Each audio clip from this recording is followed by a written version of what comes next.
Ito na po yung pusit. Tapos meron tayo ditong suka, sibuyas at saka ahos. Siyempre meron tayo ditong dahunan. So ngayon unahin natin yung sibuyas.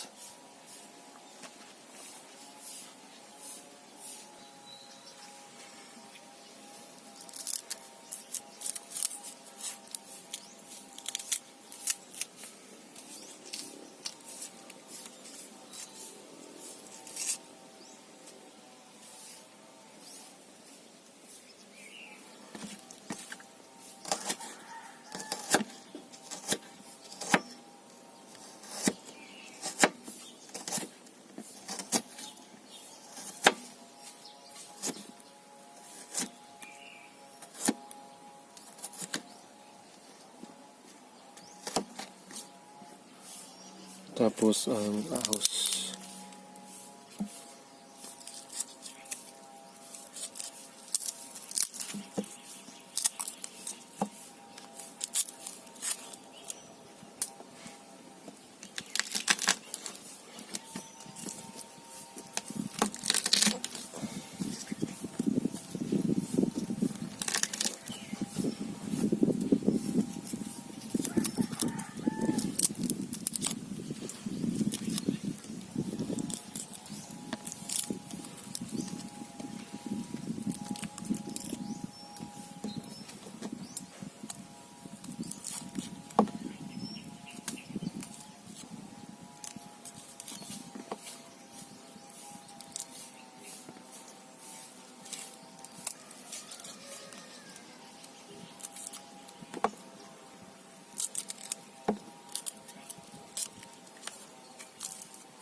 Next is ang ating sibuyas dahunan.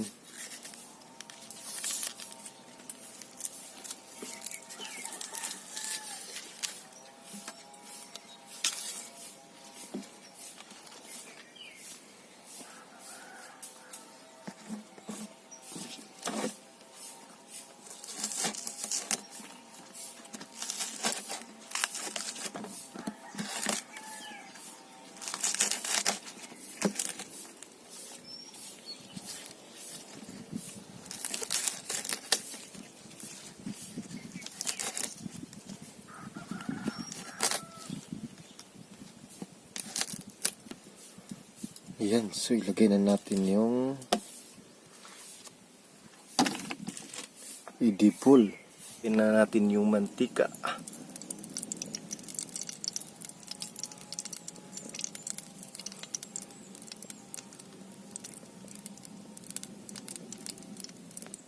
So next ilagay natin yung ahos at saka sibuyas.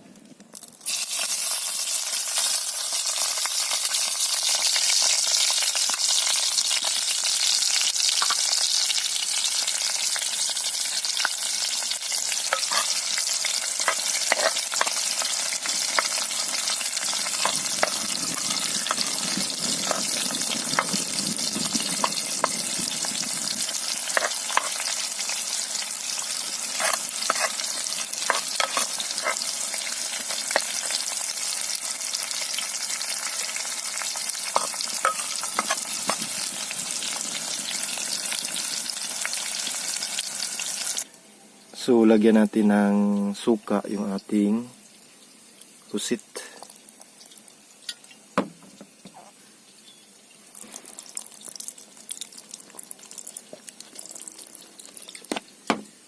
Yan. Kunin natin yung sili.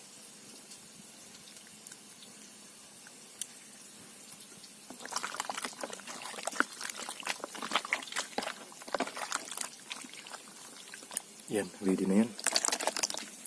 Tapos, ilagay natin.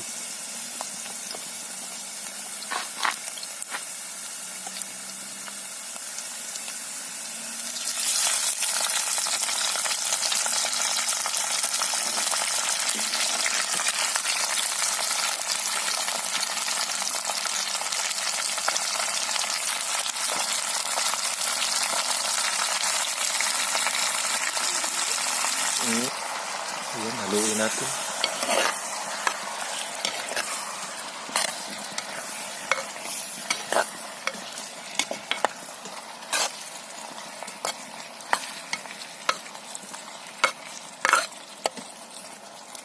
So, pagkatapos, takpan natin.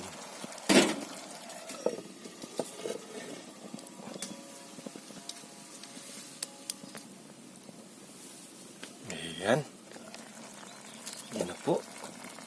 So, lagyan natin ng konting patis or tuyo.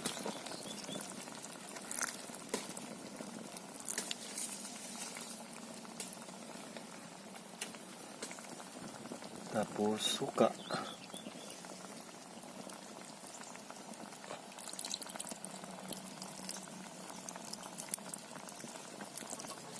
Yan.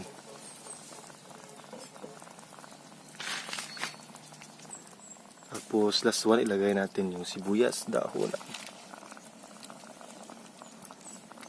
Yan. Takpan na natin.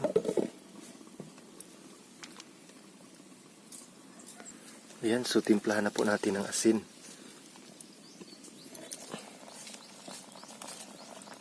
Yan.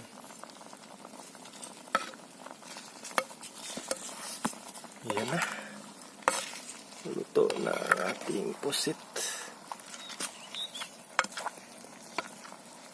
Adobong pusit. Binisaya style by Tips Mio. Wow. So, ingat and God bless po.